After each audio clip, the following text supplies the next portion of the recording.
there's a clash coming. And there's no way we're going to sail around the clash. The confrontation is inevitable.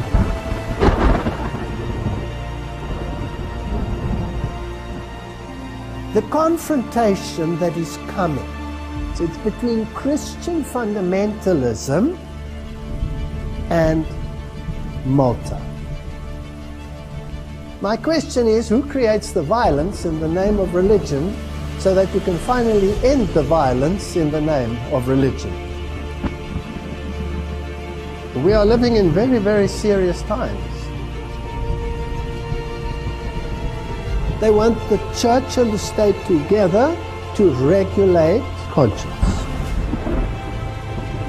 So this is an appeal to the Protestant world. Will you look at your roots?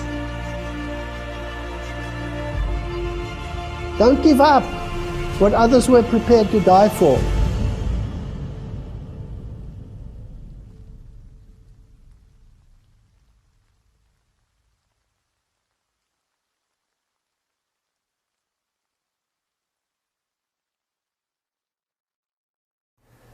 In the previous lecture, we saw the possibility, and in my opinion, the probability of a tremendous deception in history of how Roman Catholicism and the Jesuit order managed to disappear underground in terms of its political capacity, and then to resurface later as though nothing had happened in between.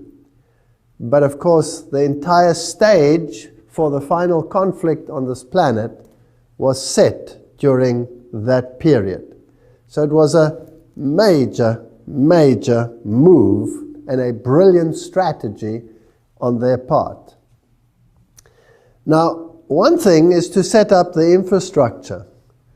But if you want to win against Jesus Christ, if you want to defeat Jesus Christ, as is their aim, then the only way you can do it with God, because God is invincible, is to cause great pain to him by depriving him of his children. There's nothing that pains the heart of God more than to see a deception which alienates his children from him. It's a very, very subtle and deliberate process. Now, the Bible says that in this great conflict that we will have, eventually all of mankind will wander after the beast. But that word wander is written with an O and not with an A. Wander after the beast implies cognition. In other words, this war is not so much a physical war, which it also is, as it is a battle for the mind.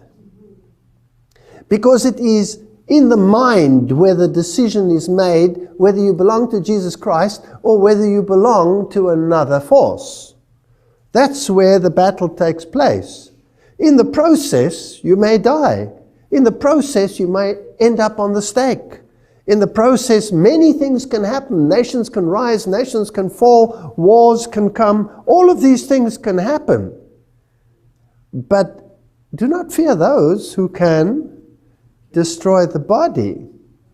You must rather fear the one who can destroy the entire human being, body, soul, spirit, in the final conflict or in the final judgment that will take place. And the devil wants mankind to be destroyed. And the only way that he can achieve it is by changing their mindset. So this has always been a battle for the mind. And we learned in the last lecture that the Jesuit order created all the school systems, which eventually became the school systems of the entire world. And they introduced learning against learning, where the two mindsets could clash. On the one hand, you had the Protestant mindset, which said that the Bible is the standard of all righteousness and should be the basis of all schooling. And on the other hand, you had Gnosticism. Man is the center of everything, and man is the one who has to be exalted to the level of deity. So that is emulating the voice of the serpent in the Garden of Eden. Now, the greatest strategy to win the mind over that the Jesuits used was Jesuit theater, Jesuit drama. Now, if we look it up in the Encyclopedia Britannica, it tells us Jesuit drama, program of theater, developed for educational and propagandist purposes in the colleges of the Society of Jesus during the 16th, 17th, and 18th centuries. Cultivated as a medium for disseminating Roman Catholic doctrine, drama flourished in the Jesuit schools for more than 200 years. Evolving from modest student exercises to elaborate productions that often rivaled the contemporary public stage in polish and technical skill. The earliest recorded performance of a Jesuit play was in 1551 at the newly founded in Sicily. In less than 20 years, plays were being performed at more than a dozen of the new Jesuit colleges springing up in cities across the continent, including Rome, Sevilla, Cordoba, Innsbruck, Munich, Vienna, and it grew into a mighty organization. By the mid-17th century, there were 300 Jesuit colleges in Europe, and in almost every one, at least one play was given each year. So originally the plays were pious to attract the people and the Protestants to come and look. But eventually, gradually, other things started creeping in. Originally there were no ladies involved, and eventually more and more ladies, and the music started changing, and it started progressively, slowly infusing the minds of people. Jesuit playwrights also drew upon material from pagan mythology, ancient history, contemporary events, all reinterpreted in terms of Catholic doctrine. So it was very cleverly done. Their stagecraft kept pace with all the newest technological developments. Music was an important element in most of the plays, ranging from simple songs to works that called for large orchestra and chorus. And Mozart, at the age of 11, wrote his first music for Jesuit theater because his father was one of the directors in Jesuit drama. And this is where the great music world was introduced into this way of acting and affecting the mind. Eventually included ballet, opera was brought in, and extravagance and luxury of many of the Jesuit productions came under heavy attack. Many of the productions were enormously expensive. So they spared no cost. And yet it cost them nothing. How did they do this? Well, one chariot taken from the enemy, Sun Tzu said, is worth 20 of our own. You never use your own money, you always use the money of others. Dramatic performances were prohibited or limited in many areas, and they ceased altogether in 1773. So this period when the Jesuits were being banned all over Europe, even the Jesuit drama disappeared. It was gone. It appears it ceased altogether in 1773, when the Society of Jesus was temporarily suppressed. So my question is, did it really disappear, or did it just go underground to reappear in another form? So really, did it? Did it disappear? That's a very good question. Well, let's ask a very modern web page, www.jesuitcp.org, their own web page, Jesuit Arts. It's definitely not gone. Let's go a little back into history. For almost 500 years, they say, theater has played a vital role in the curricula of Jesuit schools. Today, this is them speaking now. In Dallas, Jesuit theater builds on that tradition by offering a broad range of opportunities for students. And they talk about the plays and the absurdist plays and all of these issues. Drama troupes they have. This group of seniors performs local middle schools on a weekly basis as a part of Jesuit community service program. So they take their Jesuit theater into the schools. And Jesuit supports these activities with a broad curricular offering, including theater, art, stage acting, stagecraft, directing for theater. And then they ask you to be part of Jesuit theater. And it seems as though a little college here is doing something and a little college there is doing something. But they are far more brilliant than that. Embedded in ratio studorium, rational studies, were the elements of entertainment, dramatic production, composition, rhetoric, eloquence. And these courses interlinked with the spiritual exercises. So here was something to control the mind. Ignatian way of thinking, taking you into a supernatural form of religion, experiential religion, where experience becomes the norm. The feelings dictate, but the mind is bypassed.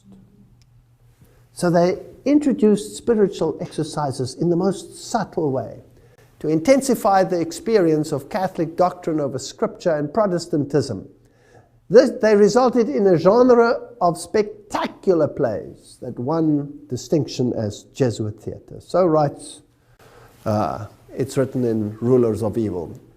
Jesuit priest Athanasius Kircher then added something to this theater. And what he invented was the megaphone, so that he could speak to greater audiences. And then he invented broadcasting. So he is the father of the modern technology that we see right here in our midst today. Camera theater. And he perfected what was called the magic lantern, lanterna magica, the instrument where you could project images on a screen, moving images. So this was the origin of the modern cinema. Now, another interesting point that they had was the invention of cowboy movies, which were the first movies that were ever made. And by the way, the cowboys themselves and the whole cattle industry in North America was introduced by the Jesuits. They introduced it. And the one who did it was a German, Eusebio Kino, whose statue is one of those two representing Arizona in the U.S. Capitol building. He was a Jesuit professor from Ingolstadt College in Bavaria. This is where the entire Illuminist movement started. Now, the name is fascinating in itself because Kino, to this day, is the name for the theater in German. In German, you don't say, we're going to the theater, we're going to the bioscope, we're going to the Kino. Fascinating. And in these cowboy movies, there was always a morality. And the morality was always good versus evil, but it was not on the basis of Scripture that it was determined what was good or what was evil. There was another underlying morality, so that man in himself could decide what was right or wrong, and ruling by the gun. The bad guys normally lost in these movies, and the good guys won. And that's how it started. And all the actors were high Masons. If you take those early actors, Frank Sinatra, all of those that were involved in those movies, John Wayne, They were all 33-degree Freemasons. And if you follow it down through the line to this very day, most of the actors, I would say the great majority, if not all, of the major actors are all high Masons. All the singers, all of them. Now, if you're a major strategist, you don't want anyone to know that you are pulling the strings. So you are always behind the scenes, and you will have your front men. And the front men that they introduce, of course, are the Jews. They love using the Jews and term it Zionism. But these are papal court Jews. These are not Jews in the sense as we would understand from the Bible. So knowing and obeying Scripture is not necessary in comprehending the ways of good and evil. And this is what the devil said in Eden. You will know good and evil. You don't need God to dictate it for you. Now, after World War II, during September 1957, Pope John the 23rd gave Jesuit theatre a broader horizon with his encyclical Miranda Prorsus. And this is what he wrote. Men must be brought into closer communion with one another. They must become socially minded. Have you heard of social doctrine? Their technical arts, cinema, sound, broadcasting, and television can achieve this aim far more easily than the printed word. The Catholic Church is keenly desirous that these means be converted to the spreading and advancement of everything that can be truly called good. I want to remind you that in the occult world, in the esoteric world, good becomes evil and evil becomes good. So if somebody says something is good, you could in your mind just twist it round and say evil must triumph. Embracing, as she does, the whole of human society within the orbit of her divinely appointed mission, she is directly concerned with the fostering of civilization amongst all people. So here is a move to embrace all of humanity. That means all of humanity must receive the same mindset. John the 23rd urged that pious national films reviewing offices be entrusted to men who are experienced in cinema. At the same time, we urge that the faithful, and particularly those who are militant in the cause of Catholic action, and added there, that must be the Jesuits and their protege, they are the ones, be suitably instructed so that they may appreciate the need for giving these officers their willing, united, and effective support. In 1964, Pope Paul VI amplified this encyclical, Miranda Prorsus, with the decree Inter Mirifica amongst the wonders. And what he said is stunning. He said, quote, "It is the Church's birthright to use," please note, to use and own the press, the cinema, the radio, television, and others of like nature. That must include the internet. So how much of the media world does it control? Do they want to control? Own and control? All of it. All of it. Then he cited a special responsibility for the proper use of the means of social communication, which rests on journalists, writers, actors, designers, producers, exhibitors, distributors, operators, sellers, critics. So even that which you hear about that which is done by them will be done by them, so the critics will be either on this side or that side of the spectrum, using Hegelian dialectic to so confuse you that you don't know whether you're Arthur or Martha at the end of the day. So it is the Church's birthright not only to own, but to control all media, all social media. The quality of the entertainment content was decreed in a section of Inter Mirifica encouraging the chronicling, the description, the representation of moral evil, which can, with the help of the means of social communication and with suitable dramatization, lead to a deeper knowledge and analysis of man and to manifestation of the true and the good in all their splendor. Here's the battle for the mind, good and evil. Now, What good and evil?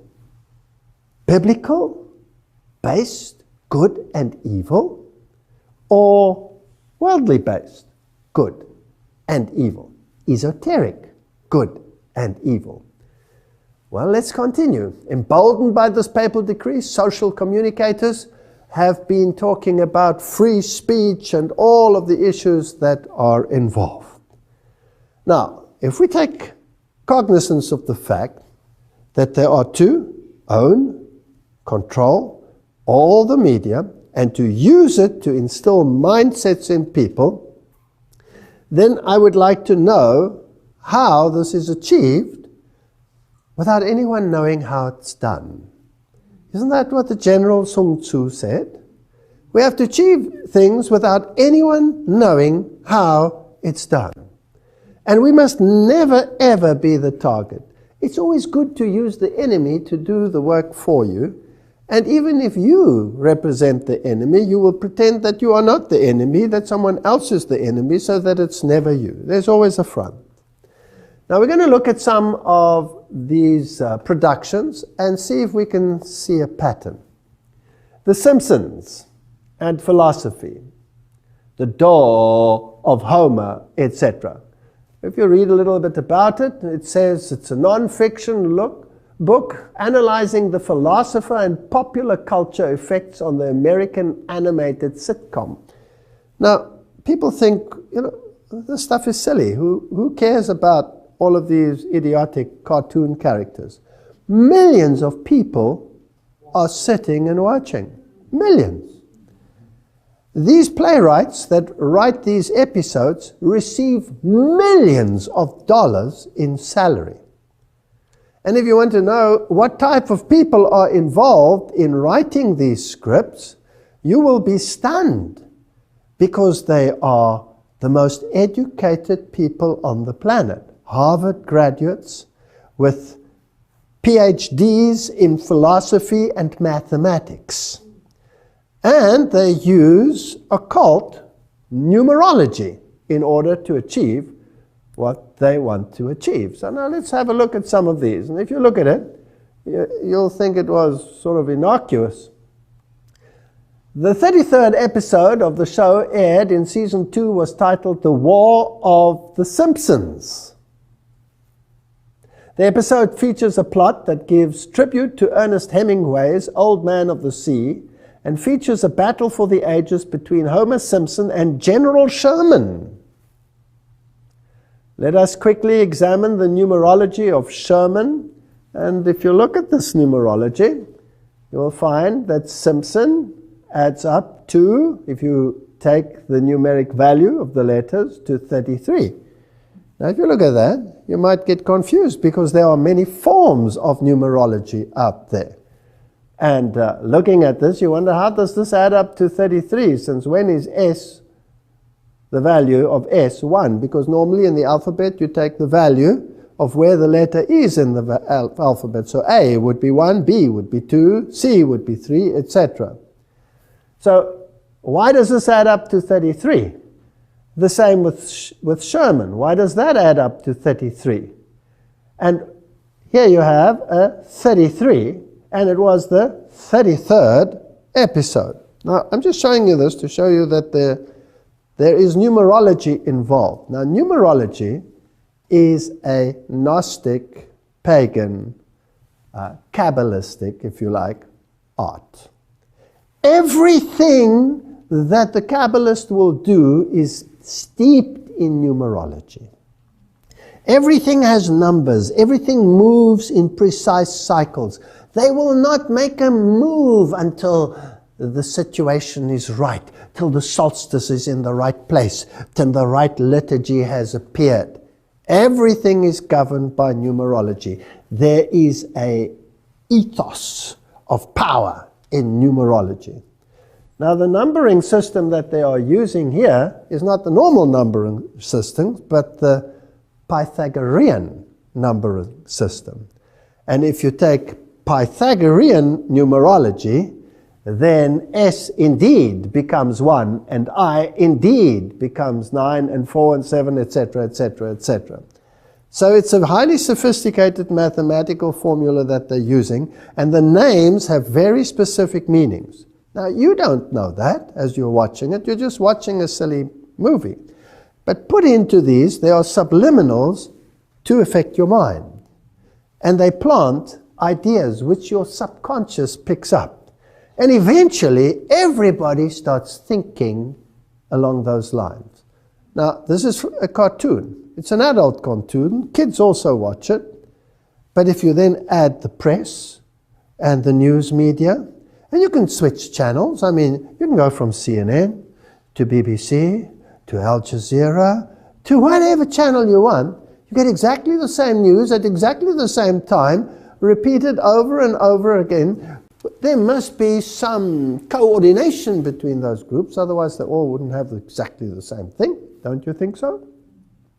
And there's a propaganda so that you believe what they say. So if you want to create an enemy, a public enemy, what's the best way to do it? To create an enemy and then to broadcast him across the media. So there is numerology involved, there is occultism involved, Kabbalistic occultism, and we'll go a little further. Here's a little further snippet. They introduce little subliminals all the time. So in the story, this character is often punished and has to go and write on the board his lines, and he says, I will not plant subliminal messages, but if you analyze it, really it says subliminal messagores.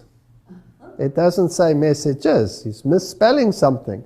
But there's a subliminal there, Al Gore. So they're telling you that the agenda of Al Gore will become prominent in world affairs. And the Pope has just brought out an encyclical on this very subject, which is supported by the Al Gore philosophy. And the President of the United States of America said, this is what we have to do. So these people know in advance what they will do, how they will do it. HDTV is worth every cent. HDTV is worth every cent.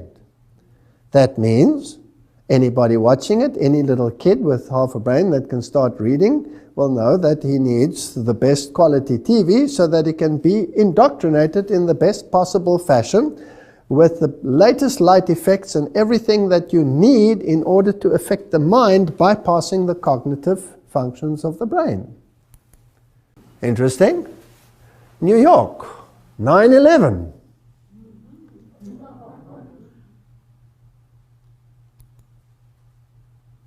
And if you take Michael Jackson, May 20, 1997, and there he is dancing away at the destruction of New York with a massive cloud going up behind him, all done way before the event actually took place.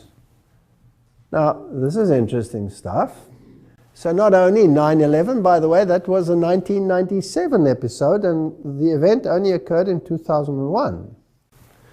So, are there any other subliminals? Well, of course. Here you'll have the all-seeing eye, and they will use only half the face to project that image. And when they're unpacking their toys, you have all the occult symbols present in these subliminals. Now these, remember, are not airy-fairy people writing these. These are Harvard graduates with PhDs in philosophy and mathematics, and they have exceedingly great depth of knowledge of occultism because it's in all their subliminals. The Pledge of Allegiance does not end with Hail Satan. He has to write this over and over and over again.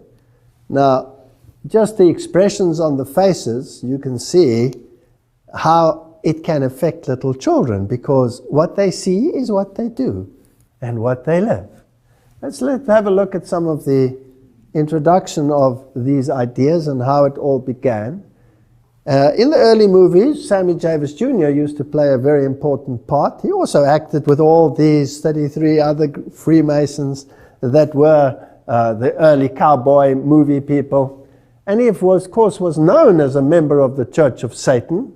Apparently he switched, but it's fascinating that he also was a Knight of Malta.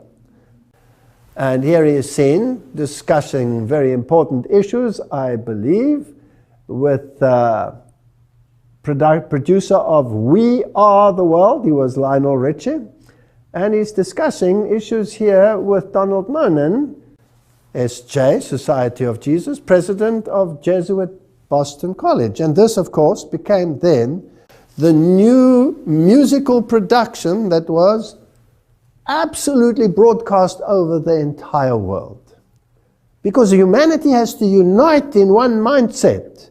And so let's create chaos, let's create false flags, let's create enemies, so that we can herd humanity into one camp. And let's have a rainbow nation and all the colors of the rainbow represented. I'm a red Indian, I'm a Chinese person, I'm a that, and I'm a this, and we are the world, we are the people.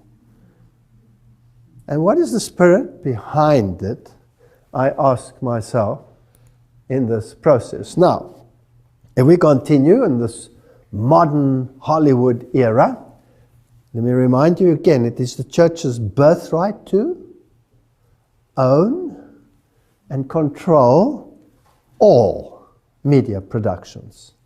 So who really controls Hollywood? It's not the Jews. There's another power that controls this entity. So we'll introduce extraterrestrialism. It becomes very prominent.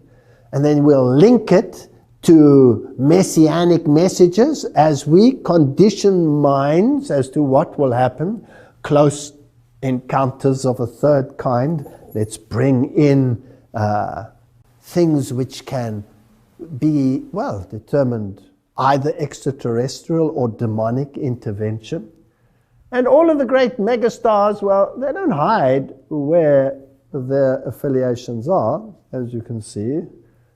Simon Cowell's little jet ski with his nice little Masonic symbol right on the front. They're not scared. And today, everything is out in the open. If you are interested, you can go to the web and you can punch in any actor that is prominent in the world today, any singer, any group, and look at the occult connections, their Masonic connections. I had a young girl who got tickled pink and started doing this. She drove me crazy with the thousands of things she sent me. But she did a great job. Every single one is involved. And they all blatantly confess to their affiliations on their Facebook pages and on their this and on their that. I don't have time to look into all of that stuff. But if you're interested, you can verify it. I don't have to give you the details. That's not what I'm here about. I'm wanting to discuss the mindset and what happens behind the scenes. Now, I want to discuss one or two or three or four of the mega blockbusters. This one was not too much of a success, with Nicolas Cage in theaters. Season of the Witch, in which there's a medieval knight situation and this conflict between Islam and the Crusades and desertion, and then there is a witch who is possessed. But the way they deal with it, with all the blood and the gore and the drama to distract your mind, you always end up somewhere in a Catholic conclave. There's always a monastery where there is secret information and hidden knowledge, which eventually, even if all the monks are slaughtered in the process, the hidden knowledge will be able to be used and exercise this demon power. The power lies always in the church, and it's always available to you through the church. You've probably noticed that every single Hollywood movie has a Catholic priest. You never see a Protestant one. National Treasure, already it tells you right there on the cover what their intention is with the all-seeing eye. And this one is so full of masonry, nobody should watch this stuff. But I'm just telling you that this is how children and people are being indoctrinated into a way of thinking. When you come to the movie The Exodus, Gods and Kings, it is probably one of the most godless movies ever made. And I don't have to discuss it with you. You can even watch it on this very channel, where there's a discussion about this movie and how the directors feel. They are enemies of God. They hate God. They call Moses the most arrogant person that ever lived, when the Bible says he was the most humble person that ever lived. They don't believe in God. They distort God. They twist the word of God. They ridicule God in every possible way. So they cannot be from God. They must be from the other camp. Then this massive production, The Kingdom of Heaven, spectacular, epic, and adventure. The main message of the movie is a post-Enlightenment opposition to violence carried out in the name of religion. Now, there's a very powerful message. My question is, who creates the violence in the name of religion so that you can finally end the violence in the name of religion?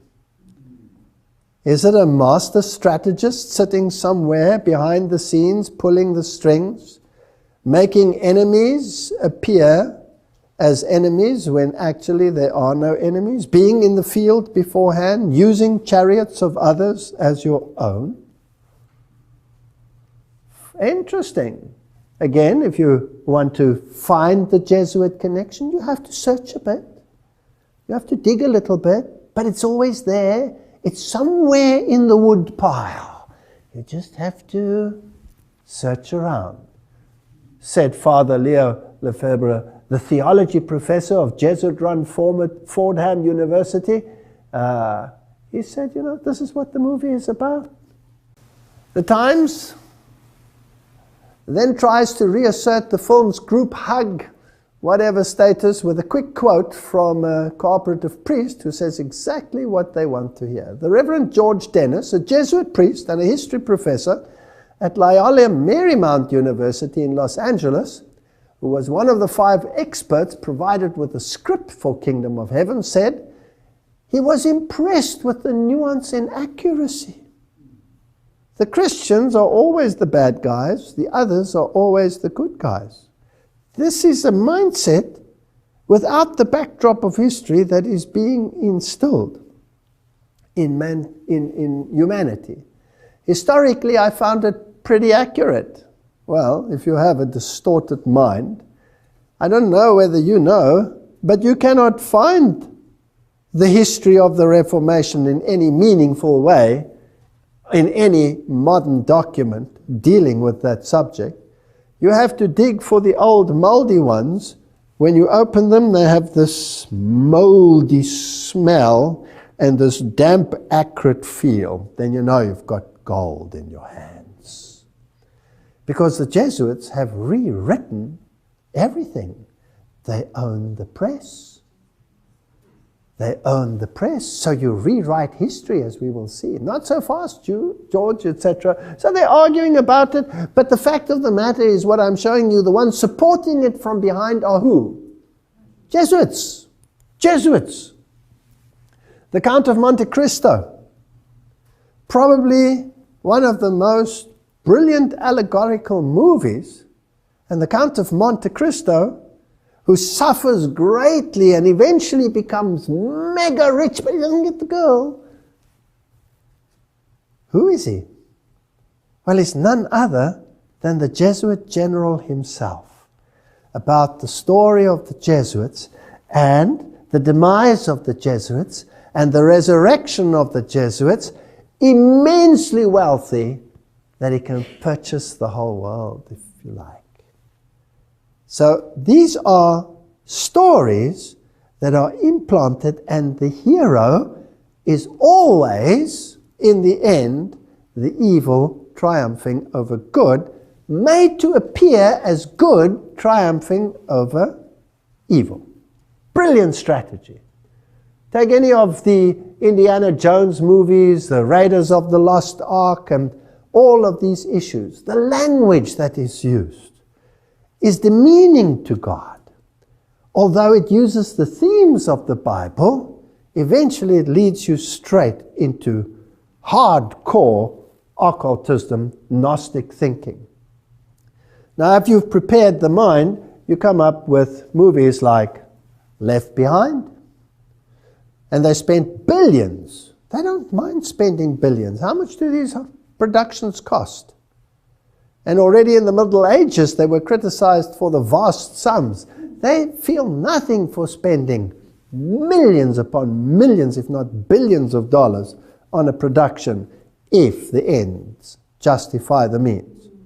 And the Left Behind series, of course, implanted the Jesuit theology of dispensationalism, which comes straight out of the Jesuit camp, with Cardinal Bellarmine adding his thinking patterns to those of Alcázar and Ribera that went before, to set the stage for getting rid of the mindset of the Protestant world that the papacy was Antichrist, and replaced it with this airy-fairy nonsense, which is then propagated across the world in mega productions. They don't care whether it's a box office success or a box office failure, as long as the message comes through.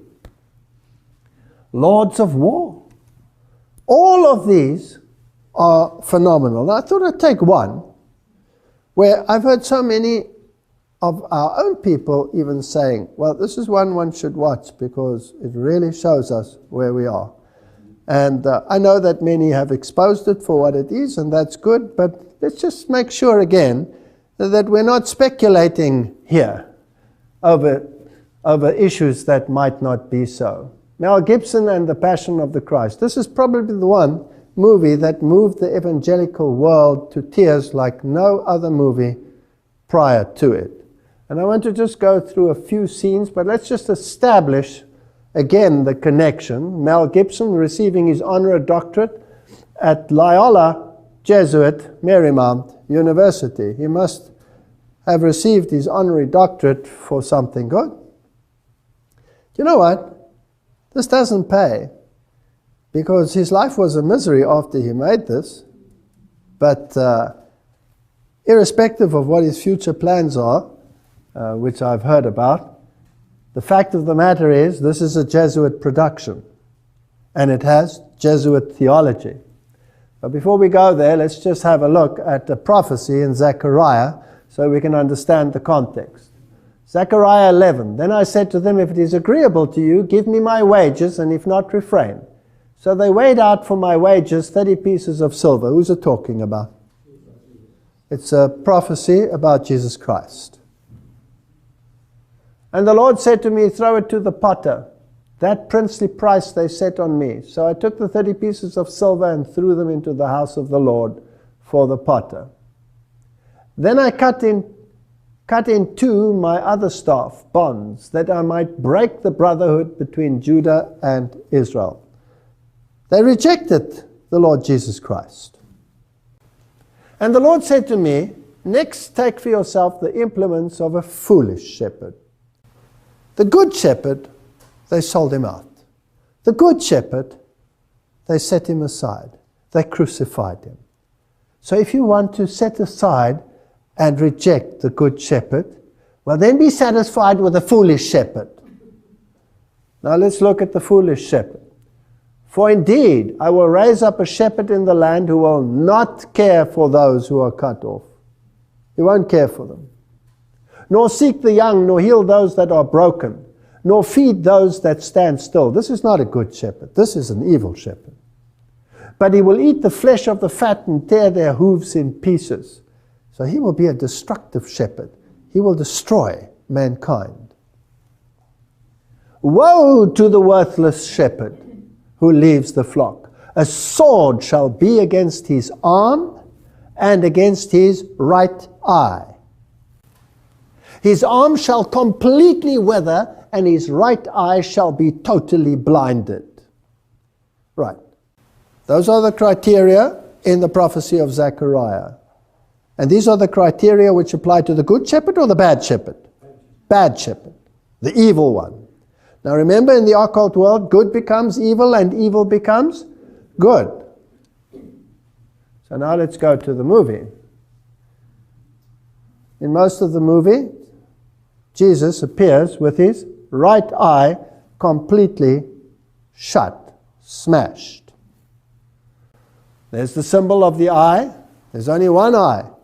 If you take the Council of Foreign Relations, their Messiah, who is naked, and by the way, in this movie, Jesus appears out of the grave naked. I'm sure he didn't. He appeared with a robe of righteousness. He was not naked.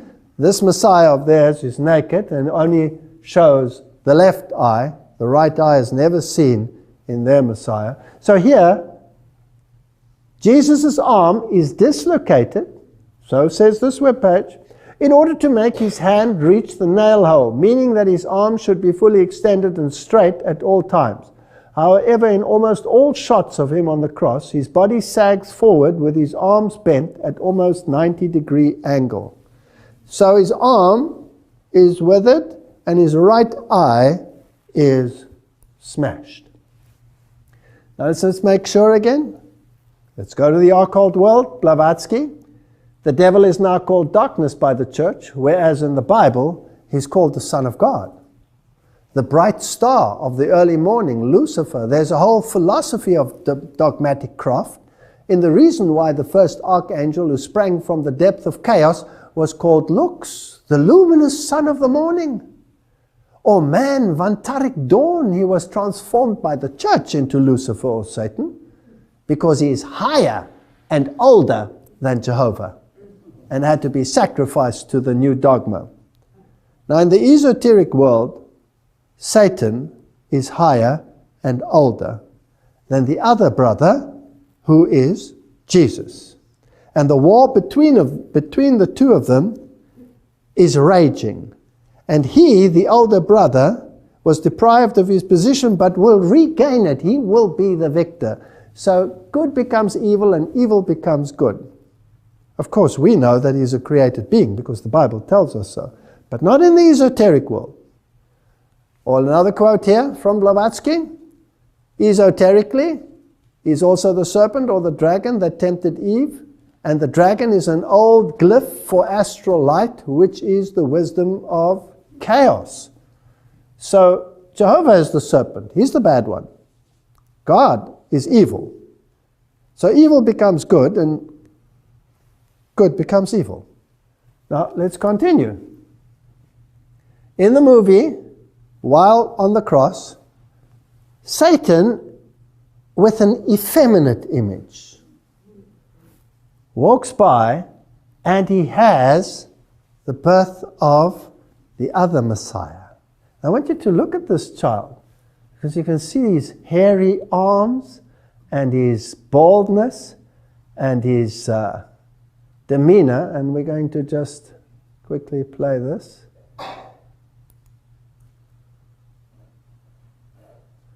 I want you to look at the smile on this evil face.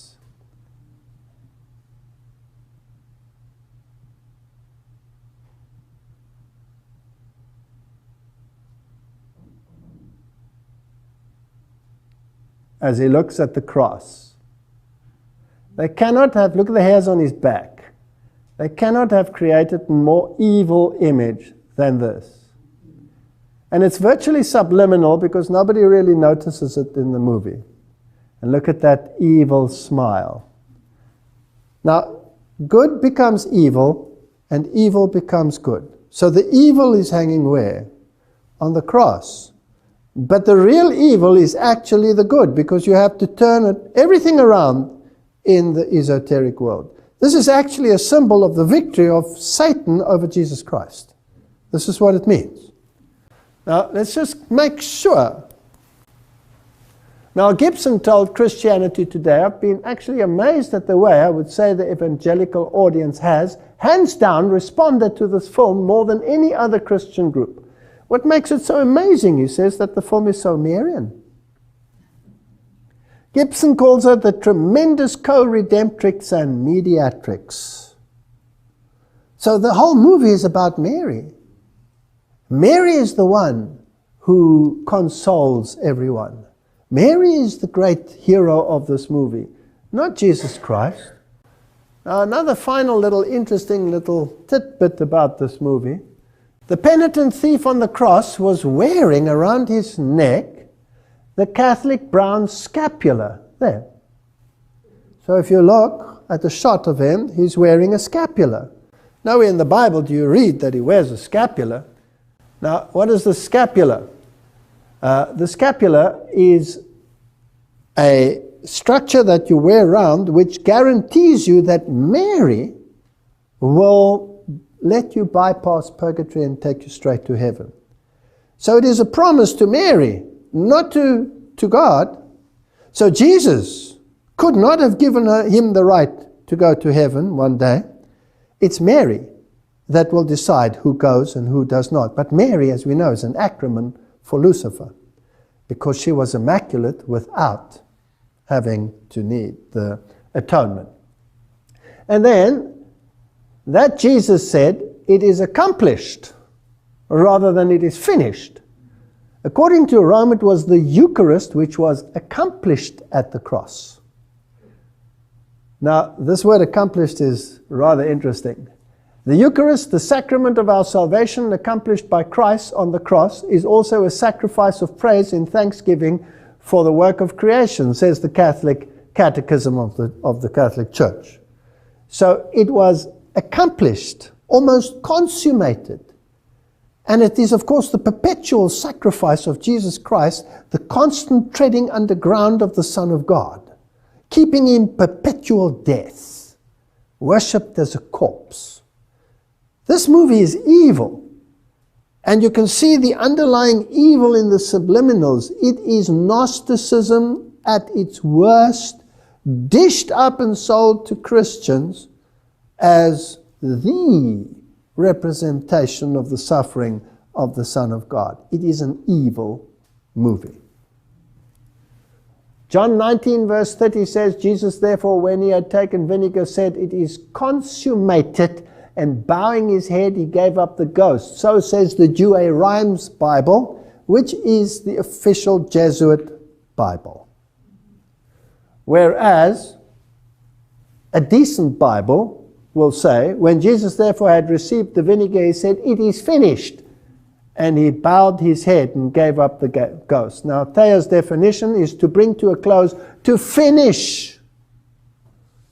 The sacrifice is complete. It's not complete in this movie. Now, another interesting movie with Mel Gibson and Julia Roberts is Conspiracy Theory. Now, there are people who love to talk about conspiracists. And there are many conspiracists out there who are incredibly confused. But if you have the filter of the Bible and prophecy, and you put everything through that filter, and what comes out at the other end harmonizes not only with history and current events, but with prophecy as well, it's not conspiracy, it's confederacy. And the Bible says, call it not a confederacy, a confederacy. So, I'm a confederist, I'm not a conspiracist.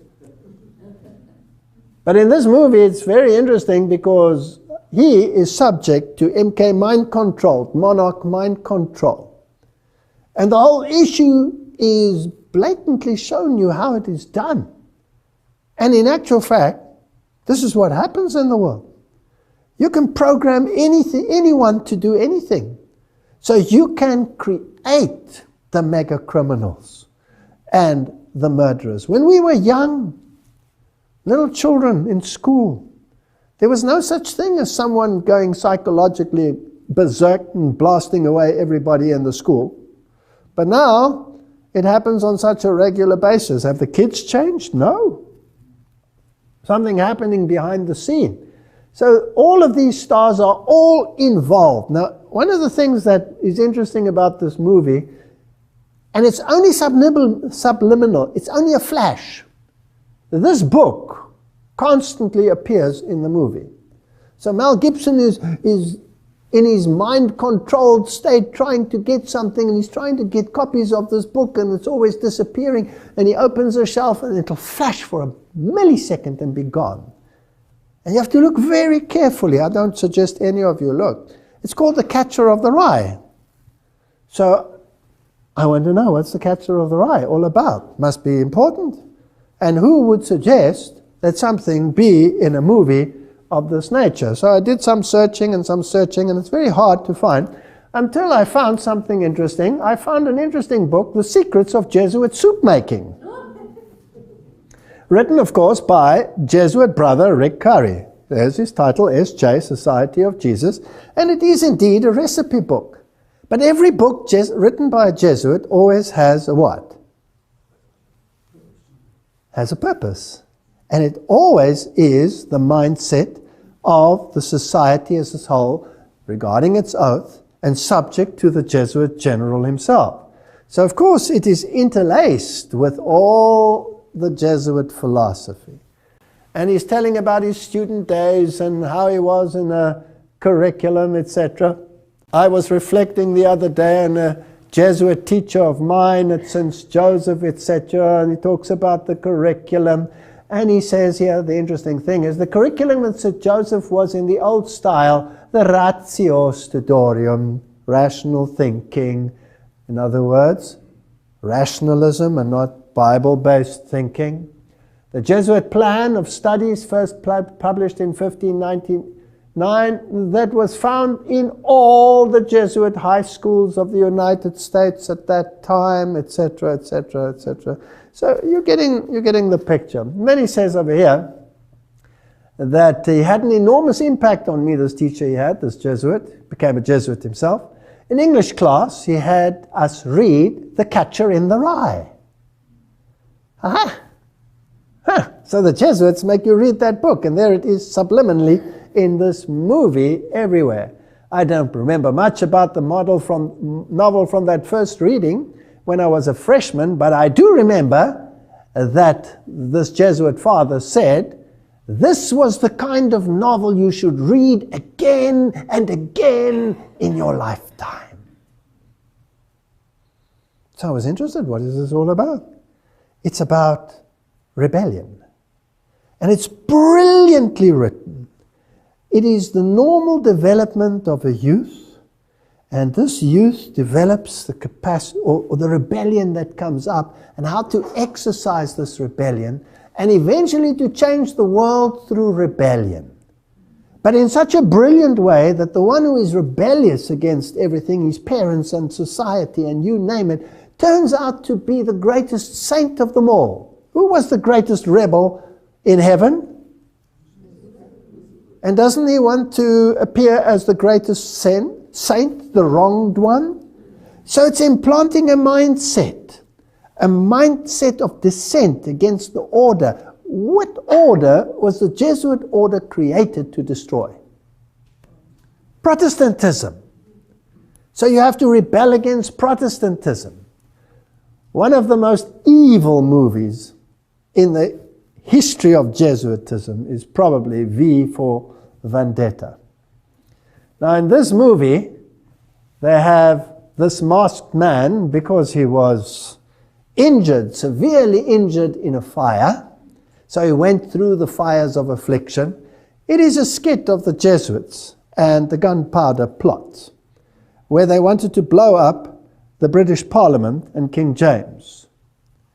Now, again, whether it's a false flag and it's a double false flag or a triple false flag, let's not go into it, but British Parliament was that bastion of Protestantism that had banned Jesuitism and the mindset of Jesuitism and was the protecting factor of Protestantism. So it was the ultimate enemy. It had to be destroyed.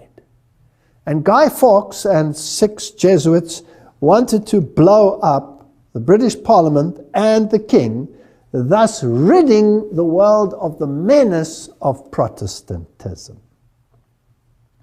Now, the mask is the face of Guy Fawkes, who was sentenced to death and martyred. But in the movie, constantly, you are reminded that this story may never be forgotten. This man was not a villain, this man is a hero. Now, just in history alone, they've managed to do that, because every year on exactly the same date when he tried to blow it up, they celebrate Guy Fawkes. And it's a joyous occasion. Kids can't wait for Guy Fawkes. You positivize that which is negative, and you use the negative to your advantage. They even got Shakespeare to write it, which I doubt. His Jesuit superior wrote it for him. His Gnostic Medici learned supervisor, and filtered it in amongst the people as this evil of the Jesuits and made a joke of it. And eventually, as a consequence, the Jesuits were actually allowed to operate, or the Catholics at least, in England again. You always have to be a super strategist.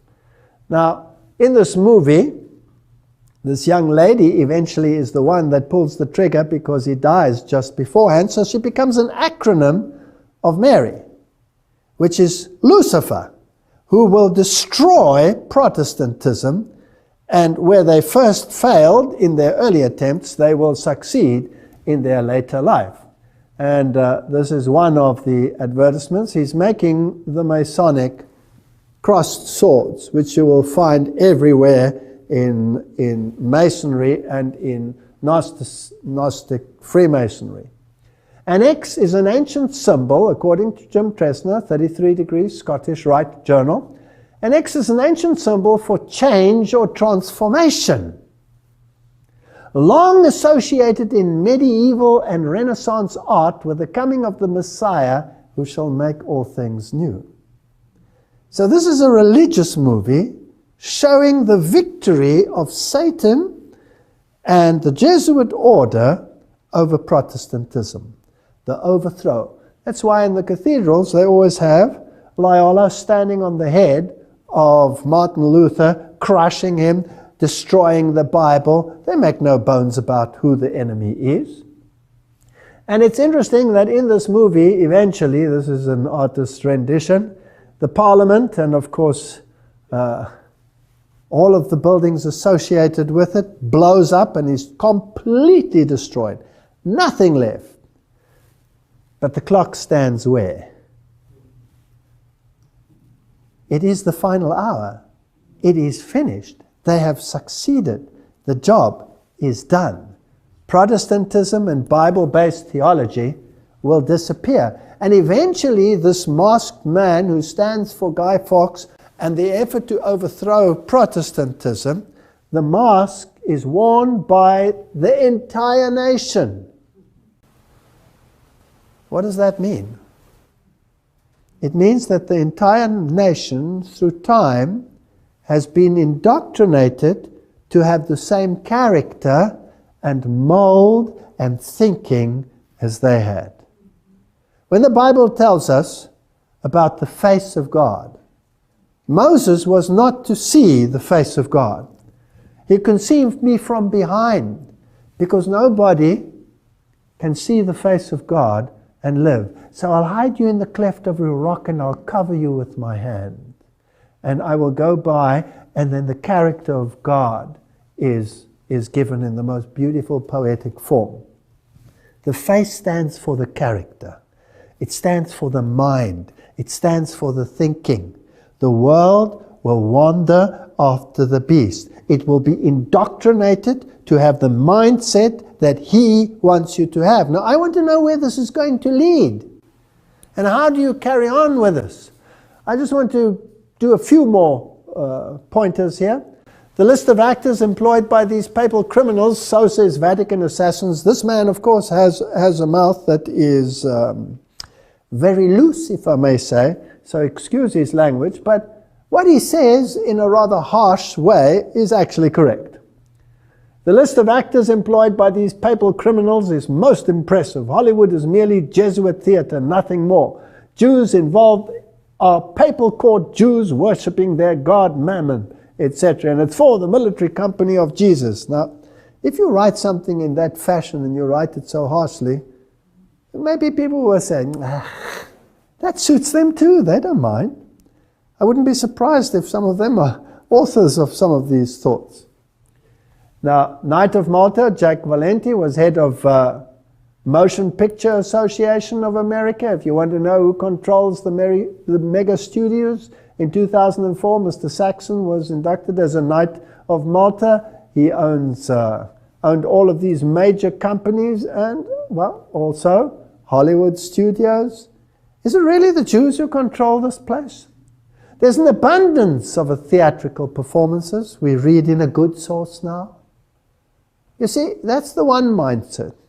Let's achieve our aims through theater, through great performances that bypass the cognitive. Now let's see what God's way would be, the spirit of prophecy. There's an abundance of theatrical performances in our world, but in its highest order, it is without God. That's a fascinating statement. We need to now point the soul to the uplifted Savior. Deceptions, impositions, and every evil worker in the world. Satan, the wily foe in angels' garments, is working to deceive and destroy. The object of the death of Christ was to declare his righteousness, and no man, woman, or child can do this in their own strength or by their own words. So here's a false righteousness portrayed in these movies. Here's another quote from Adventist Home. Through the drama, he has worked for ages to excite passion and glorify vice. The opera, with its fascinating display and bewildering music, the masquerade, the dance, the card tables, Satan employs to break down the barriers of principle and open the door to sensual indulgence. So there's two ways of reaching minds, one through the theatrical and one through the word. Shows and theaters. Satan's ruling passion is to pervert the intellect and to cause men to long for shows and theatrical performances. The experience and character of all who engage in this work will be in accordance with the food given the mind. The Lord has given evidence of his love to the world. There was no falsity, no acting in what he did. This is interesting. So we have two contrasting mindsets. Which one do you think will be the more popular in this world? Well, hands down. Now, let's get a little bit closer to very modern little children's stories and others and find out what the real message is and how the mind must be indoctrinated, and then eventually, where will it lead to? Because this is what I'm very passionate about. Now, in ancient Greece, the god Apollo and Artemis, or Pan and Diana in the other nomenclature, were very, very prominent deities. Even mentioned in the Bible is Diana of the Ephesians. And she's, of course, the goddess of fertility, and she's also the consort of the god Pan. Now, Pan has two sides to him. He has the goat side, the evil side, where he plays the pan flute, and he's the god of sexuality. He roars through the forests, causing panic. That's where the word panic comes from. Pan, chaos. He rapes, he pillages, he's violent. And then he has a good side, which is the good shepherd side, where he carries the sheep, and he is the good shepherd. And this is a very fascinating interplay of good and evil, because Satan has a yin-yang philosophy.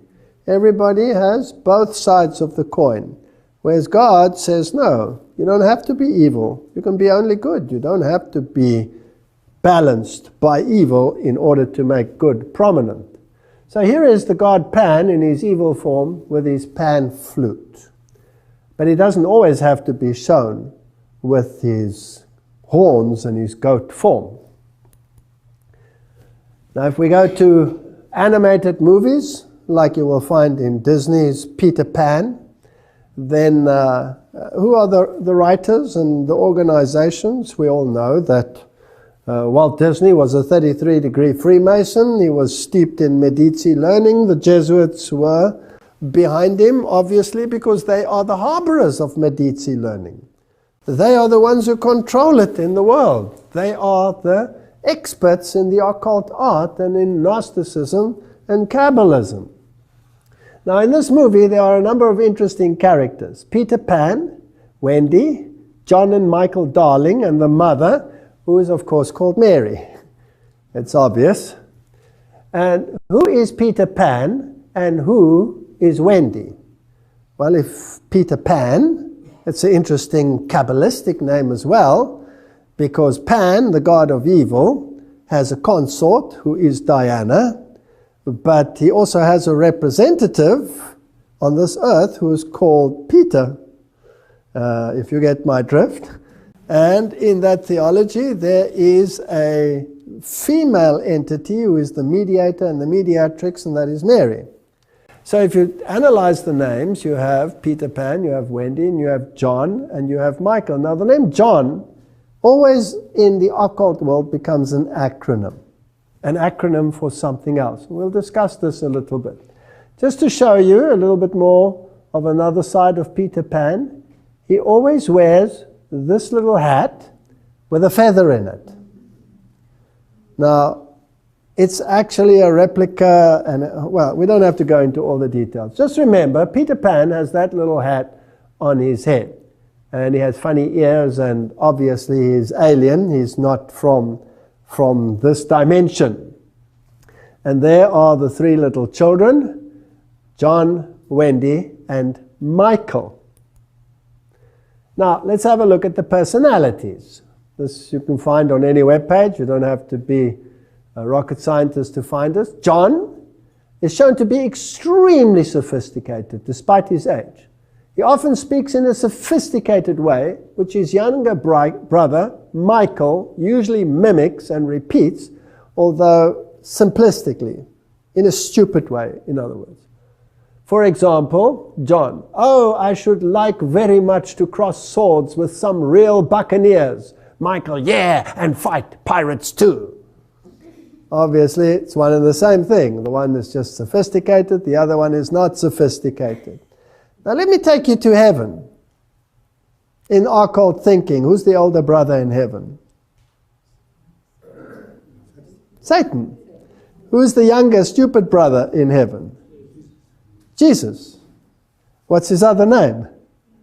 Michael. Okay.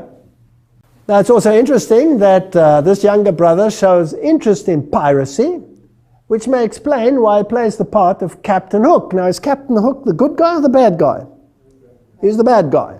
He's the evil one. And Michael always plays the part of the evil one.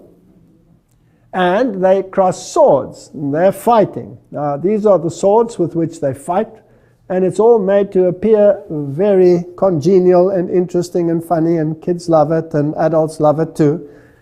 But can you see that the sword can also double for a cross? So this is a battle for your soul. Now, how far will this eventually go, and what do the acronyms actually mean? Now let's just make sure. I've shown this in an old one of mine, but I'll dig it up again for the purpose of this lecture. Here is a famous monastery cathedral in Europe where the great politicians of the world meet to make decisions for the New World Order. So when they visit there, this is where they will stay and this is where they will deliberate. Now in the garden, I found this statue which they have titled David. And David is being depicted there as the good shepherd, but in his hand he has a pan flute. And David never played the pan flute, he played the lyre. The harp, at least, the harp. So this is not David, this is the god Pan. And so I realized when I saw this statue, this is the god Pan in his good shepherd form.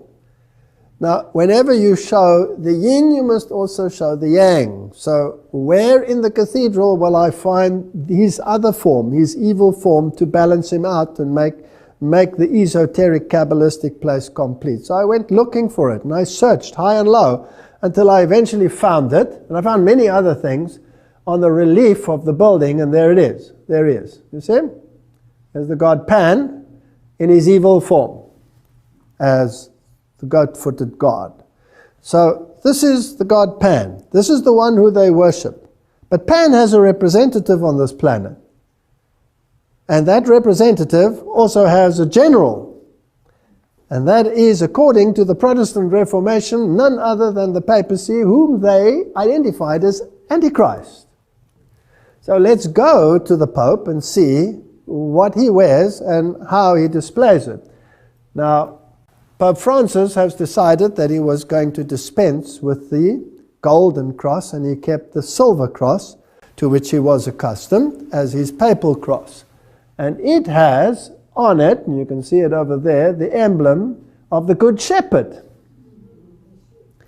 Now the question is, because there are the sheep behind it, and there's Juno the dove, which is pagan form of the deity Juno, and is not a symbol of the Holy Spirit. The question then is this Good Shepherd representing Jesus, or is it representing the god Pan? And Pan, of course, is Satan.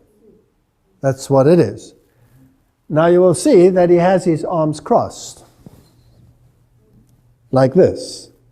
Now Jesus is never depicted with his arms crossed like this, but the god Osiris is always depicted with his arms crossed. And as we have seen, the cross is a symbol of victory and a new order which will be brought in by the coming Messiah, which is, of course, the worship of Lucifer, which precedes the coming of Christ.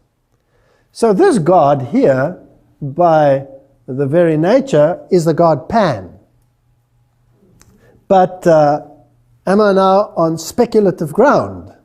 So let's go to his predecessor and retired current Pope, who happens to be Pope Benedict. And there he is. And this is his coronation. And he's receiving a mitre, and on his mitre there is a deity displayed.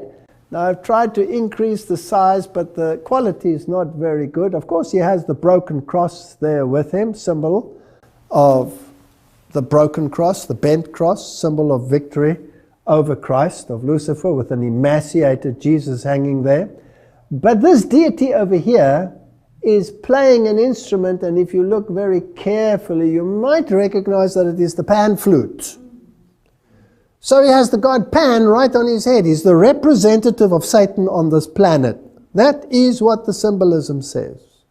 Whether we like it or not, that might sound incredibly harsh, and I apologize for saying it as bluntly. Now let's go back to another movie which is used as an acronym. They can take snippets of history and turn it around to allegorize their existence.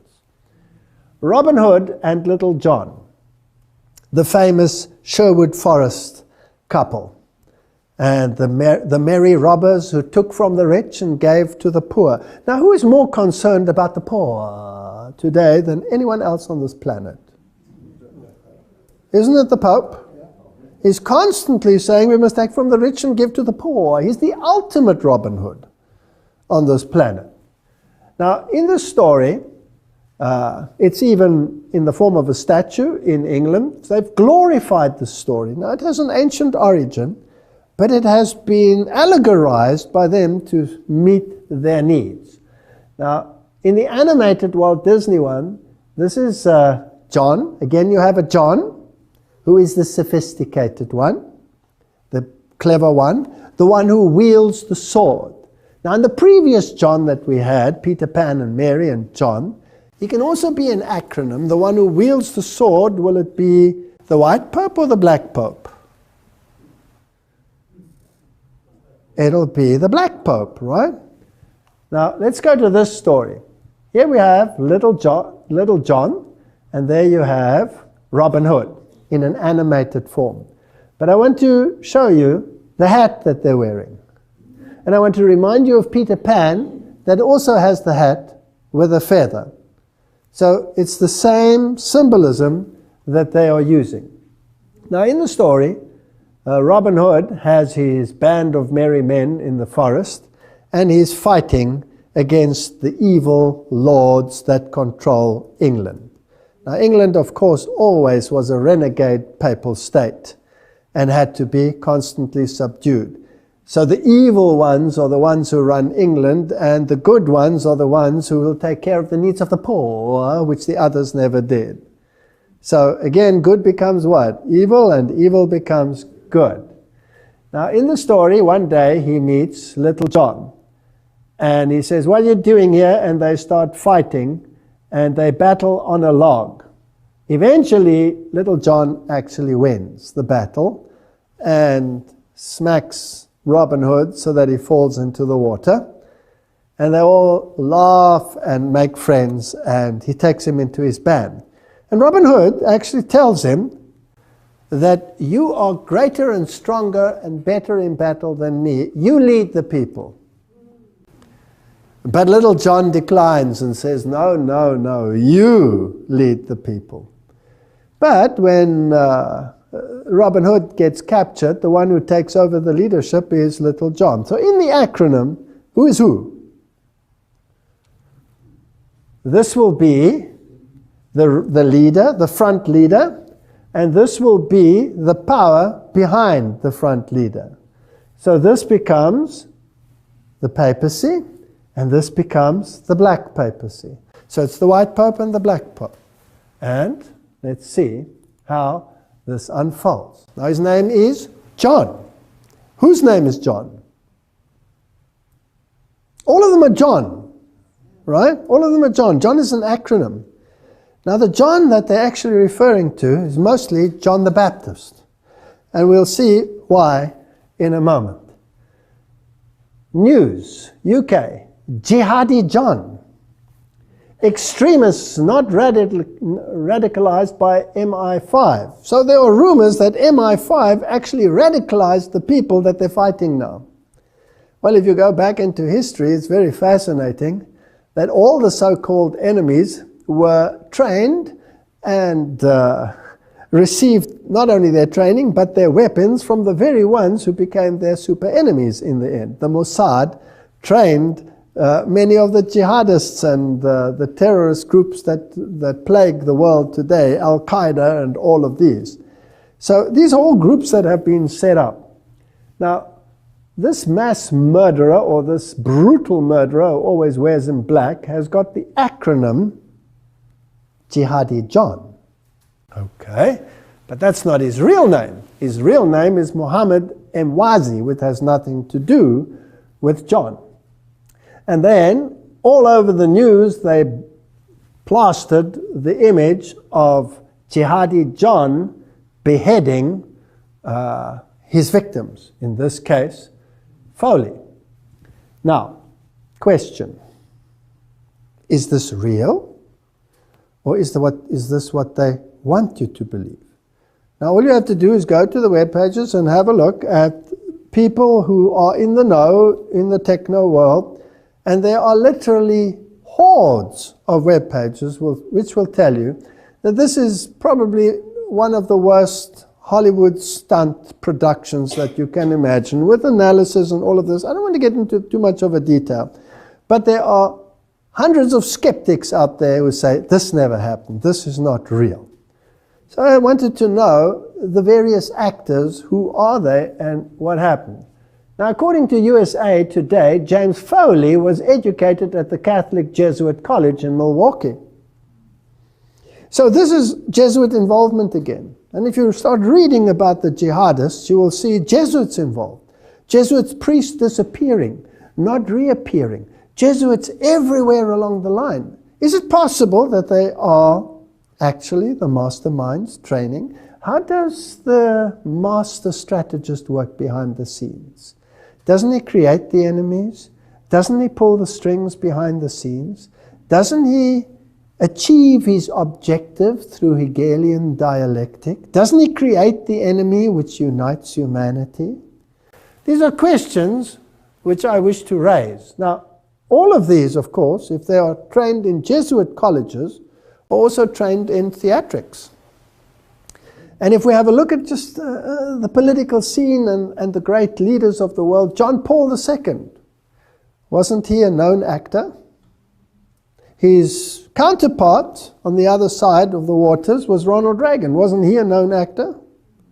Yes. The governor of California Arnold Schwarzenegger, is he not a trained actor? So there's a lot of theatrics involved. And whether this ever happened or whether it didn't happen, the world has to be shocked by the beheading.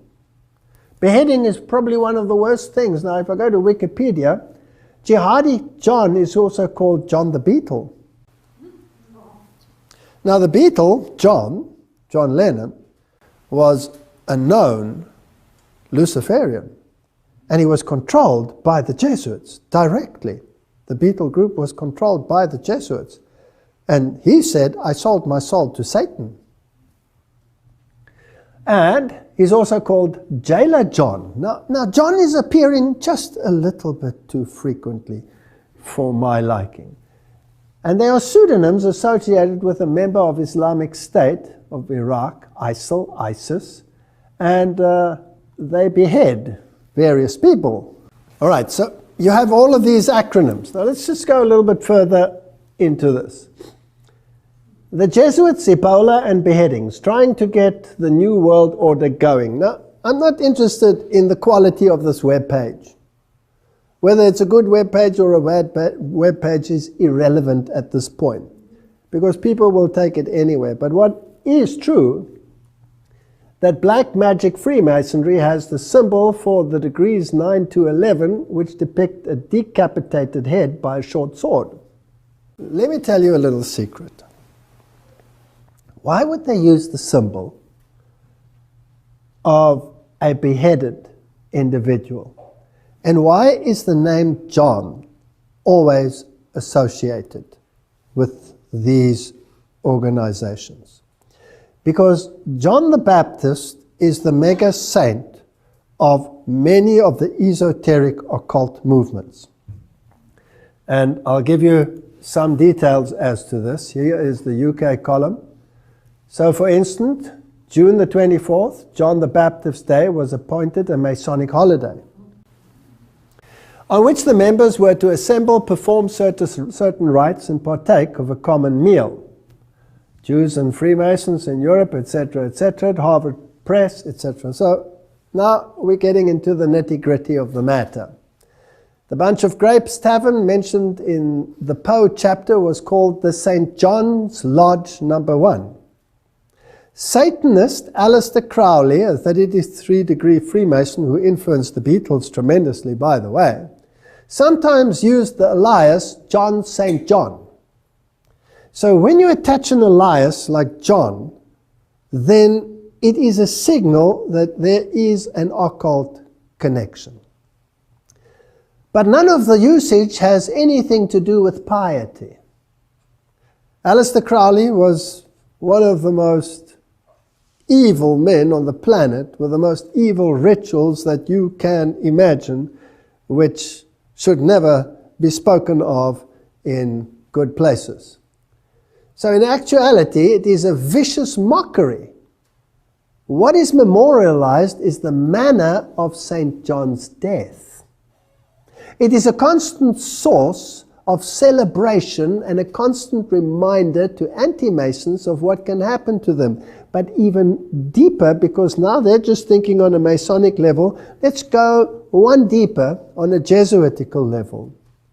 It is a constant reminder of the victory of Satan over Jesus Christ. We saw it in the movie, The Passion of the Christ, where they reverse the issues.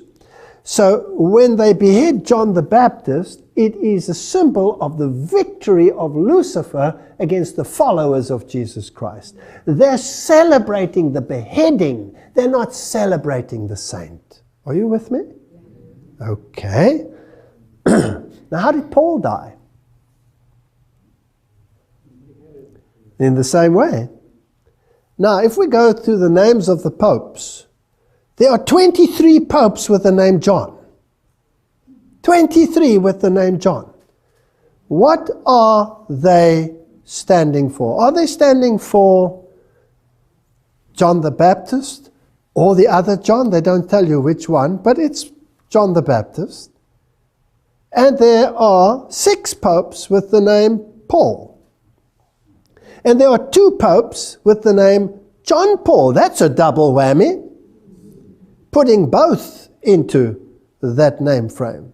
What are they standing for, and whose side are they on? I know I'm on dangerous ground, but I'm sticking my neck out. Let's go further. Joseph Ignatia Guillotin was the physician. Dr. Joseph Guillotin was a French physician who proposed on 10 October 1789 the use of a device to carry out the death penalties in France, the guillotine. But what is not known is that he was also a Jesuit. So who is the ultimate beheader on this planet? Jihadi John or the Jesuit order? And what they did in the French Revolution to bring in their new system of government, which we've talked about in the past in Revelation chapter 11, this beast that rises from the bottomless pit with this godless philosophy, will be controlled by people who celebrate victory over Christ by beheading. So to go and be all sanctimonious now and say how evil it is that these people out there are doing this and forgetting the history of where it comes from is sanctimonious to the highest degree. Not that I am propagating beheading anyone. This is the Cathedral of St. John the Divine. It is the largest cathedral, arguably, in the world. It is the Episcopal Cathedral, which is, of course, totally controlled by occultism and Freemasonry, as everybody who has just done the slightest bit of research will find. Now, the very name is a blasphemy, because St. John was never divine. Only Satan said that man can become divine. Now, this Cathedral of St. John the Divine, officially the Catholic Cathedral Church of St. John, the Great Divine in the city of Diocese of New York, they don't really tell you whether it's John the Baptist or whether it's John the other one. Enough that the acronym is John. Inside, for a while, they hung up the statue of the female Christ, which is a blasphemy in itself, and it was sculpted by the granddaughter of Sir Winston Churchill, whose Masonic apron can be seen right there in the British Lodge if you want to go there. This is Masonry. This is Masonry. And in this cathedral they also have the blessing of the beasts, where all the animals, cows and goats and bears and all kinds of creatures, horses are brought in. They poo all over the place, and then all these animals are blessed. Interesting. So a female Christ. And here's an interesting webpage, Sinister Sites, and it tells you the destruction of New York City, including the Twin Towers, sculpted right on the building, because this cathedral is a work in progress. Everything is changed a little bit every year, something is added. Just like the Jesuits have a work in progress.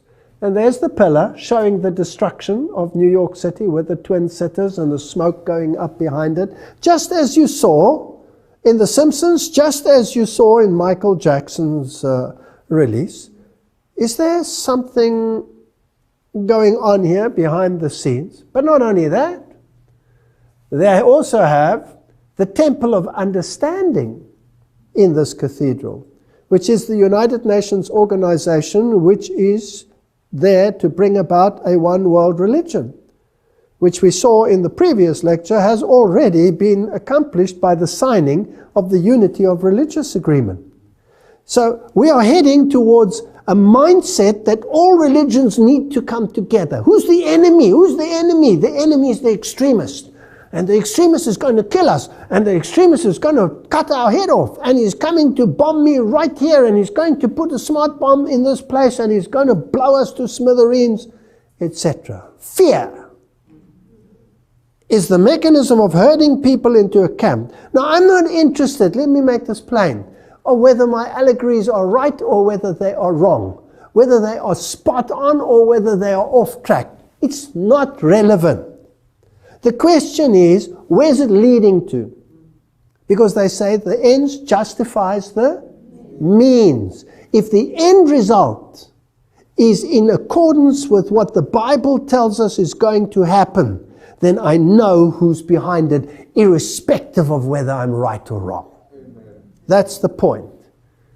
So let's have a look and see where it's heading. Former British Foreign Secretary Robin Cook, a very fit man, very active, just suddenly dropped dead on his morning walk. But leave it at that. He said, the truth is, this is now, he's standing in front of number 10 Downing Street, high politician, high position in the establishment. He just got fed up and he said, the truth is there is no Islamic army or terrorist group called Al-Qaeda, and any informed intelligence officer knows this.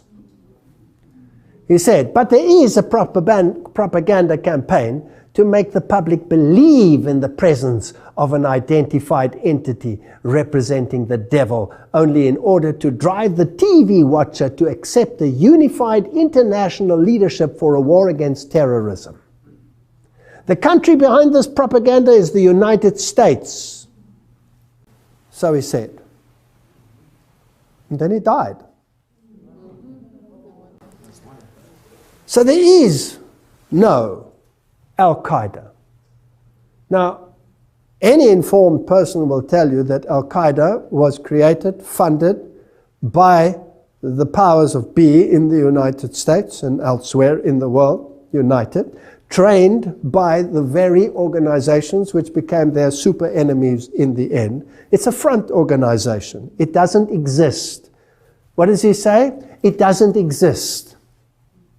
If it has outlived its usefulness, you replace it with another one that doesn't exist. Even though it has a name, ISIS, and even though it is prominent, and even though it apparently chops heads off of trained Jesuits. I don't believe a word of it, personally. There's an agenda. And I have a Bible that tells me what the agenda is. And I need to focus on what does the Bible tell me the agenda is. The agenda is the destruction of Christ and his followers. That's the agenda. There's no other agenda. My enemy is not over there. My enemy is right here. Jean-Louis II, a Jesuit, born in Uruguay and residing in Canada, wrote Theology and the Church in 1985, which carries the subtitle, A Response to Cardinal Ratzinger and a Warning to the Church. Here's a Jesuit publicly telling the Pope to get lost. Now, of course, we know that the two are in cahoots, and we know that the one is the general, and he can listen to a command, or he can disregard a command, etc., and that there is a tunnel between them and that they chat on a regular basis as to how to plan the Hegelian dialectic. Now, this is what he writes, and I want you to note, listen carefully to what he says. This is a Jesuit writing. As such, the book is a defense of every Jesuit priest that shoulders a carbine. Now, notice what the Jesuits do. Shoulders a carbine, joins the jungle guerrillas. It makes clear why Jesuits can be ministers with portfolio in Marxist governments, why Jesuits can attack John Paul on his teaching on sexual morality. So the Pope says, the white Pope says, contraceptives are evil, we mustn't do this, we must have decent relationships. And the other ones will say, hand out condoms, hand out free this, free sex, free that. Hegelian dialectic, we'll see how it works in a moment. Why Jesuits spend their days and their lives solving union problems. Who's behind the unions? One of the means to bring about a time of trouble such as never was. Jesuits. Organizing sugarcane workers, running factories, constructing low-cost housing, help Planned Parenthood Federation of America spread the use of contraceptives, run nationwide hospitals, dispensary networks, organize political demonstrations for this and against that, according to the issues of the day are presented by the teaching authority of the People's Church. These are the actions of the new faith, true to the new theology, according to which the material needs of men must be the prior object of the church's effort. Not the spreading of the gospel. Who cares about the spreading of the gospel? Let's tread on him. Let's crush him. So, according to this Jesuit, in which lines of work are the Jesuits involved? Every single thing. Every single thing. And if we think they don't exist, it's because they don't want us to believe that they exist. They are everywhere. So, the Pope says, that Francis said, "Oh, I lament this new legislation that came out in the United States of America. We have to talk about morality." And what is these foot soldiers? What do they do? Here is Cardinal Dolan. He's the new man on the block as the head chief knight of Malta in the United States. He took over from Cardinal Egan, who died. And there he is. And here he says that the cardinal was the most wonderful thing under the sun. And his first official job, here he is, marching through the streets of New York, parade at the first ever gay activist group. So, you think the left hand doesn't know what the right hand is doing. They know exactly what they're doing. This is Hegelian dialectic. But what is interesting, there was a backlash. Cardinal Timothy Dolan, Grand Marshal, despite backlash from the faithful Catholics, unhappy with the organizers' decision to allow an open homosexual activist group to march the event. But Dolan said, "I'm as radiant as the sun. So thanks be to God for the honor and the joy," said Cardinal Dolan on Tuesday morning. Isn't that interesting? Thanks be to God for the honor and the joy. Catholic commentator Michael Voris and his team present at the parade were able to question Dolan on his decision during the press scrum. "Your Eminence, do you have anything to say to the loyal Catholics who find what you're doing here a great scandal to the faith?" "No, come on in." "We'd love to have you," Dolan replied. The controversial decision prompted the Catholic League and at least one Catholic school to pull out of the parade, while nearly 5,000 people signed a petition urging Cardinal Dolan to withdraw from the event. He wouldn't.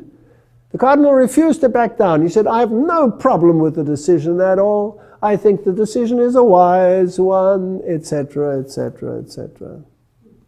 So, the Catholic Church is well suited to absorb into its ranks those who wish to die in their sins, as well as those who wish to be saved by their works. Anyone is welcome, depending on which camp you want to stand. Now, let's see where the war on terror and dialectic thinking leads us. I just showed you that to show how they manipulate minds. Je suis Charlie. Of course, the Simpsons took it up. It was a major terrorist attack. The world is afraid of the jihadists. The world is afraid of Jihadi John. He's coming with his knife. So let's kill a few people here and let's kill a few people there. Didn't the general say we can sacrifice our own as well, so that eventually we can achieve our objective? So the Simpsons have sympathy with Je suis Charlie. Muslims again call to outlaw defamation of religion, with exceptions. We don't want defamation of religion. They tried to get this act through the United Nations. It was rejected, where they say you're not allowed to say anything against any other religion. We want this law. Now, when the church asks it, they say church and state is separate. We're not going to do it. So let's get the jihadists to ask for it. Let's get them to ask for it. Let's ask a front organization to ask for it. And the German parliamentarian, Schäuble, said, gezielte Tötung. We should be able to permit targeted death penalty. Do you know the death penalty has been removed in the world? But the Bible says, what does the Bible say? When the mark of the beast is promulgated, what are they going to say? You won't be able to buy and sell, and eventually there'll be a death decree. Oh, how can this happen? Here the parliamentarians are already saying, if it's a terrorist, and we just have to redefine that word, terrorist, Take him out. Take him out. Isn't it interesting how these terrorists manage to escape all the time? Nobody ever catches them. Nobody ever knows where they are. But the press has regular discussions with them, as well as Jesuit priests. Read the press. Read the press. Nobody knows where they are. The mighty CIA can't catch them. And ISIS, well, they're the greatest enemy the world has ever seen. The United States says, no, we're not putting boots on the ground. If the Iraqi army can't do it, well, they'll have to learn through their pain. We're not going to do it. And the other television says, excuse me, how do the weapons end up in ISIS's hand? Oh, they've confiscated it. They've confiscated the tank, yes. Where did they get all the anti-aircraft from? Did they go to Safeway supermarket and go and buy some of those things? Who supplies weapons like that? How do they get those weapons? Ask yourself some questions here. If this is the greatest enemy the world has ever faced, why not confront it? No, no, no. Send a pathetic army that you want to lose in the first place anyway.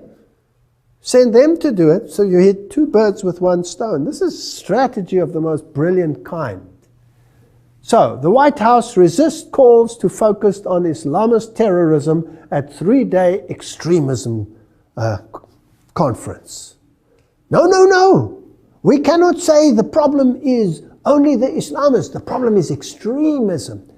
But who's chopping off the heads? Oh, well, excuse me, who's apparently chopping off the heads? It's Jihadi John. It's ISIS. We've got to be afraid of ISIS. Are we going to condemn them? No, we're only condemning extremism. This is fascinating stuff. The international conference, which begins Tuesday in Washington, will seek ways of deterring homegrown terrorism, has been criticized by Republicans for failing to single out Islamist extremism for particular scrutiny. I mean, look at the terrorist attacks. How many heads do you want to lose? How many people do you want to see dead? They're the problem. No, they're not the problem. I wonder who the real problem is. Let's see. Pope Francis, Paris attacks, the result of deviant form of religion. And Pope Francis called on religious communities to condemn terrorism, especially Muslim leaders. He said, I express my hope that religious, political and intellectual leaders, especially those of the Muslim community, will condemn all fundamentalist and extremist interpretation of religion with which attempts to justify such acts of violence. So yes, he mentions them, but he doesn't exclude others. And then he goes further. Vatican Radio, Pope Francis, religion should not be confined to personal conscience. Excuse me. Here he has a discussion with the Italian president, Sergio Mattarella, and he says, the orderly development of a civil pluralistic society requires that the authentic spirit of religion not be confined to personal conscience.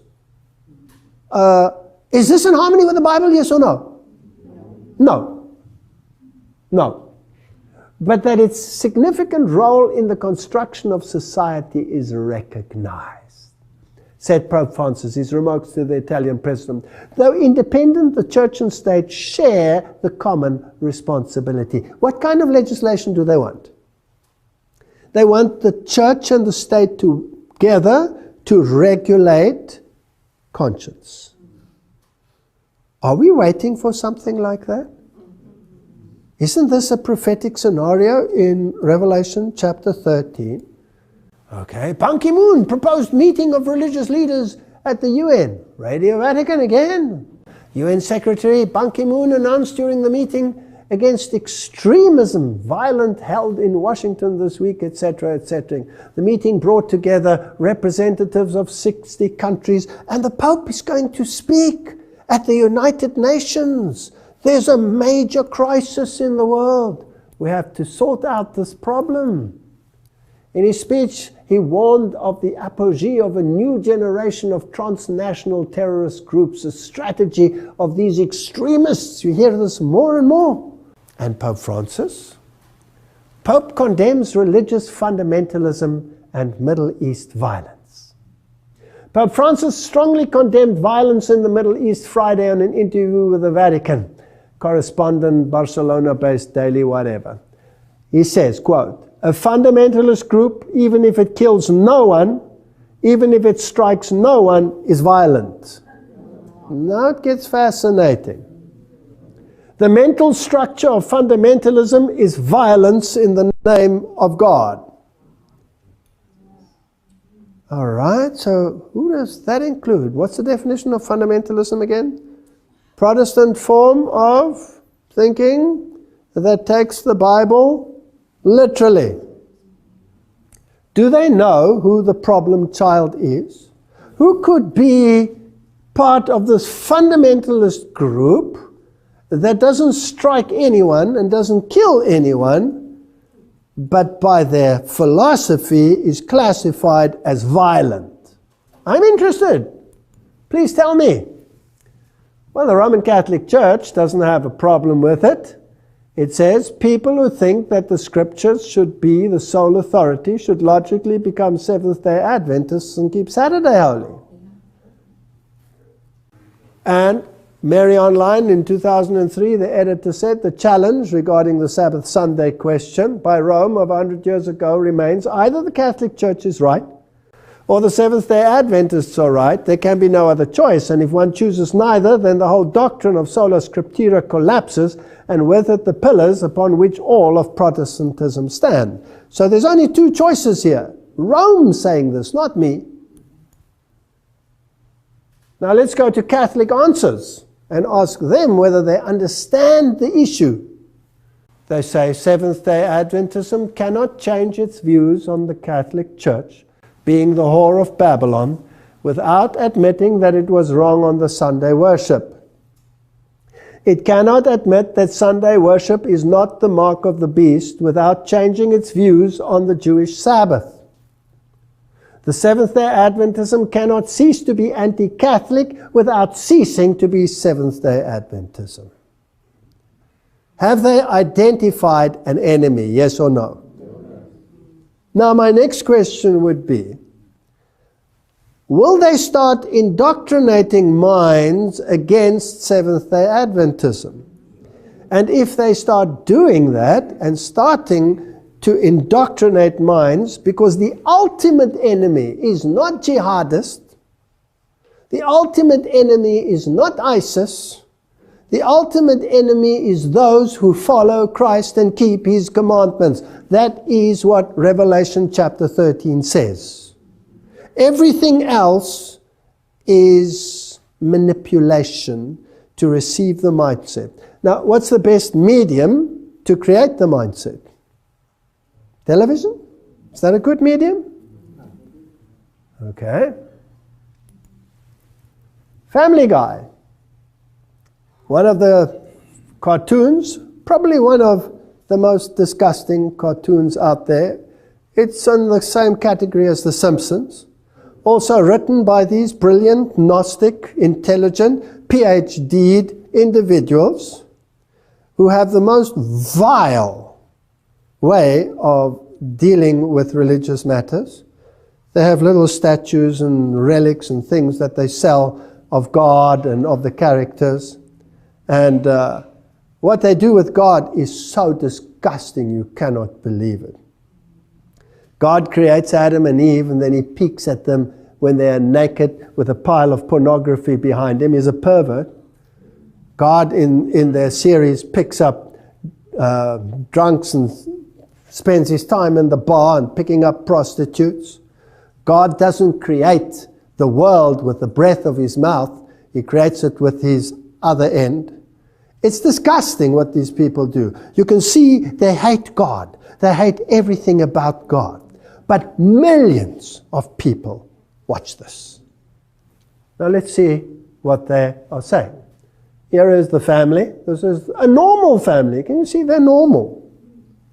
But these two nerds over here are anything but normal, these prim and proper little nerds. And deducing from what they say, I assume that in this story, these are probably Christian Scientists, because they say that they have a female as a prophet. And they have discussions with them, but they're not getting anywhere because these people are not normal. This is normal, you know, you eat, you have the right look about just being normal, you have your dog and your kid. These are nerds. And after the discussion, they say, well, these people, you can do nothing. These people have a mindset that you cannot change. Let's get out of here. We can never harmonize with them.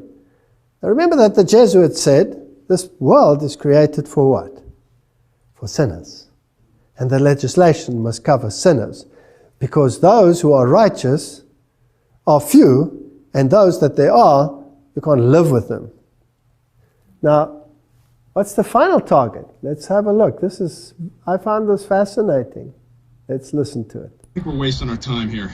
They're obviously very committed to their beliefs. But their beliefs are crazy, Brian.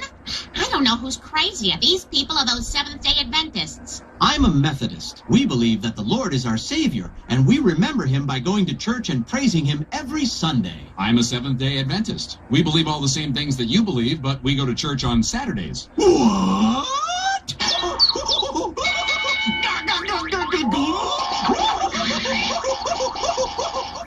Did you get that? What is being implanted in young minds and adults, because this is an adult sitcom that people watch, and the kids watch it too. Who are the crazy ones? The sectarians. Now, who's the craziest of them all, according to this? The Seventh-day Adventists. They're craziest. Are minds being prepared for something to come? I'm just asking the question. How often we are told to soften the message of warning, to only live an example, necessary as it is, this is me, my thinking, but not to expose the evils of the man of sin and those in confederacy with him. We have people who are so duped into believing that these organizations out there are good people with good intentions. And that Jesuits, they don't really exist. You know, they might have existed in the Middle Ages. Are we so blind that we do not understand prophecy anymore? Who is the enemy? Who is the enemy? My Bible tells me it's the man of sin who sits in the temple of God pretending to be God. And he's using the beast out of the earth to do his service for him because he controls him. Called to expose the man of sin. In the very time in which we live, the Lord has called his people and has given them a message to bear. He has called them to expose the wickedness of the man of sin, who has made the Sunday law a distinctive power, who has thought to change times and laws and to oppress the people of God who stand firmly and honor him by keeping the only true Sabbath, the Sabbath of creation, as holy unto the Lord. Let me tell you something, that is the enemy. Now, if you look at the poor Muslim, my heart goes out to the Muslim. Imagine being used and manipulated and kept in poverty and hoarded and chased and your housing destroyed around you to achieve an objective. And you're just a tool in the hands of these individuals. I'm sure God's heart is crying out to the poor Muslim who is trapped in this situation and doesn't even know what's hitting him and where it's coming from. He doesn't understand it either. Instead of having the mindset instilled into our minds, that is the enemy. No, the enemy is not there. The enemy is in Rome. The enemy is manipulating the world and creating mindsets. And our duty is to expose the wickedness of the man of sin. That's the message for the time and nothing else. So may the Lord help us to spread a message that will not only reach the ears of deceived Protestants, not only reach the ears of deceived, marginalized, destroyed Muslims, but to reach the ears of this whole planet, every single one. We cannot now choose an enemy here and choose an enemy there when God has already revealed in His Word and through the spirit of prophecy who the enemy is. May God give us wisdom to deal with this issue. And where it is leading is part of the next episode. And what the final events are when everything is in place. Let's pray. Heavenly Father, there is so much deception out there in the world. And they control the press, they control the media, they control the internet. We have but a short time to bring this message to the forefront, to preach to people where the enemy is and what the decision is. The decision is between the commandments of God and the commandments of men. Who is in control? Is it the God of the universe, or is it the God of this world? Help us to make right decisions, and help us to focus on that which is relevant for our time, and to cry loud and to spare not, so that many may yet be saved. In Jesus' name, amen.